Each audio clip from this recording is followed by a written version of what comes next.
menambahkan program-program latihan juga untuk membantu pelatih.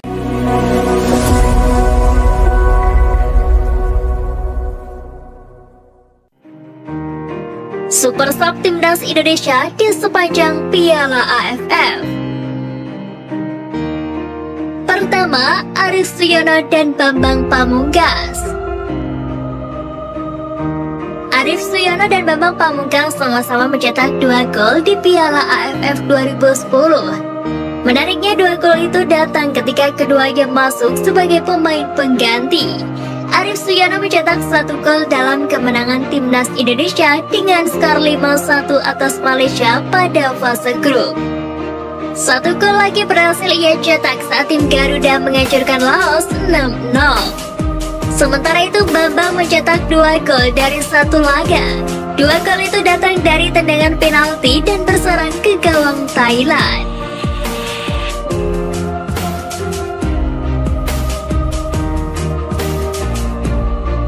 Kedua, Manahati Lestusen. Manahati Lestusen tak melulu menjadi pilihan utama di Piala AFF 2016. Ia baru mendapatkan tempat di skuad utama Timnas Indonesia ketika sudah memasuki fase semifinal. Penampilan Manahati saat itu layak dikenang, terutama performanya pada laga semifinal leg kedua. Manahati tampil konsisten sebagai gelandang jangkar. Intercept serta tackle yang ia lepaskan sangat menyulitkan pemain Vietnam. Penampilan apik Manahati pada laga itu ditutup dengan tendangan penalti manis pada akhir extra time babak kedua. Manahati yang masih muda dengan berani maju sebagai eksekutor. Ketiga, Ramai Rumakik. Ramai Rumakik menjadi satu dari beberapa pemain muda yang menonjol di Piala AFF 2020. Ramai Rumakik berhasil mencetak 1 gol pada ajang yang berlangsung di Singapura itu. Rumakik kerap masuk sebagai pemain pengganti di Timnas Indonesia. Pemain yang saat Piala AFF 2020 masih berusia 19 tahun itu kerap memberikan ancaman berbeda kepada pertahanan lawan. Sayangnya penurunan performa akibat cedera membuat Rumakik belum kembali mendapatkan tempat di skuad asuhan Sintayong.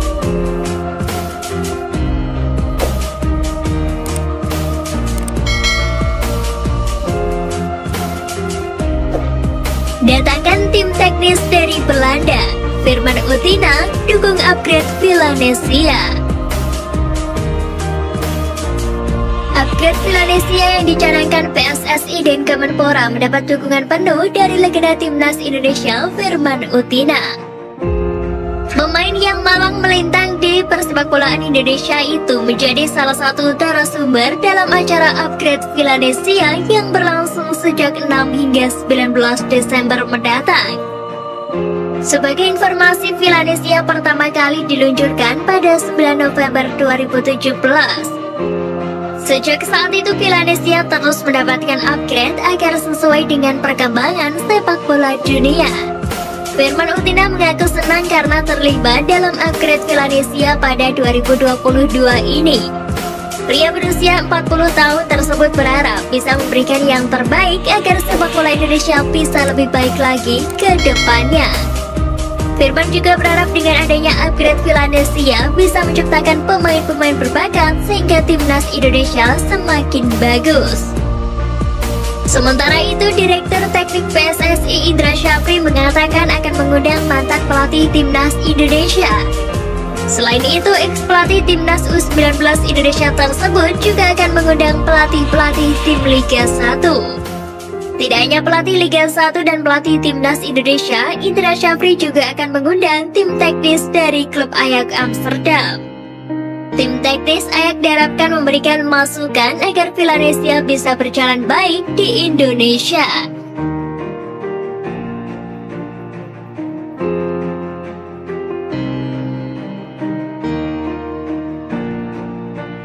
Teko memahami program Timnas Indonesia ala Sintayong. Program TC jangka panjang yang dilakukan Sintayong mendapat dukungan penuh dari pelatih Bali United, Stefano Kugura. Pelatih yang akrab disapa Teko itu bahkan memaklumi pemanggilan pemainnya ke dalam skuad Timnas Indonesia. Teko yang sudah lama melatih di Timnas Indonesia mengaku sudah paham dengan situasi tim Garuda. Hampir setiap tahun selalu ada program pemusatan latihan yang berjalan cukup lama. Bagi saya tidak ada masalah, saya sudah tahu ketika dipanggil Timnas, mereka harus fokus sama Timnas dan berlatih untuk membantu negara. Saya tahu mereka harus punya prestasi juga, kata Teko. Saat ini diketahui Bali United harus kehilangan dua pemain andalannya, yakni Nadeo Argawinata dan sang striker Ilyas Pasojevic. Bagi Teko, kehilangan dua nama bukan sebuah masalah besar. Pasalnya, pada awal era Sintayong bersama Timnas Indonesia, 7 pemain Bali United pernah dapat panggilan. Ketika Nadeo dan Spaso dipanggil Timnas, para pemain Bali United lain mampu menjawab kepercayaan. Salah satunya Muhammad Ridho yang banyak menggagalkan peluang emas Bayangkara FC dalam lanjutan Liga 1 beberapa waktu lalu. Bagi Teko, setiap tim tak harus hanya berpaku pada pemain andalan dan melakukan rotasi. Pelatih berlisensi CBL Pro ini memilih pemain yang tampil dalam pertandingan berdasarkan performa di sesi latihan. Ketua PSSI Iwan Bule sendiri menegaskan bahwa kembalinya Liga 1 bertujuan untuk membangkitkan sepak bola Indonesia, terutama Timnas. Untuk itu ia menegaskan komitmen tersebut kepada setiap klub pendukung Timnas Indonesia dengan mencetak pemain berbakat. Sebab tahun depan Timnas Indonesia akan menghadapi banyak agenda besar seperti Piala Asia, Piala Asia U20 dan Piala Dunia U20.